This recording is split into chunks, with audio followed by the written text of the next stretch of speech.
this any longer. We'll fight back with all our power.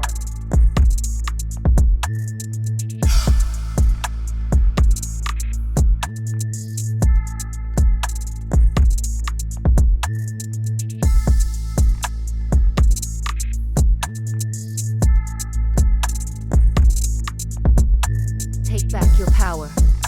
You take back your power by no longer allowing yourself to be controlled. You take back your power by saying no and knowing that you didn't come here to obey narcissistic parasites who feed on your fear and life energy, robbing you of your freedom. You're not here to survive. You're here to live. Our power is precisely what they want. We can better fight back by no longer giving them our power. By saying no and going our own way, we actually take back our power. One of the goddesses gave us this advice. Julia is right. We only get our power and freedom back if we say no. We can no longer afford for someone to drain our energy and keep us captive. It's going to be tough, and we'll probably have to start over. But first, we have to acknowledge something painful. We were taught that we must always forgive family because we're blood relatives, and family must stay together no matter what. That's changing from now on.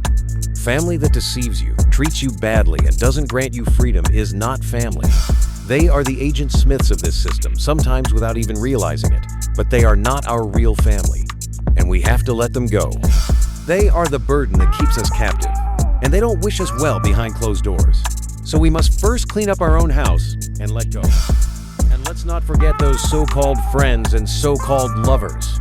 It's time we see them clearly and deny them access for good. Repeat after me. I am free. I live my life the way I want to.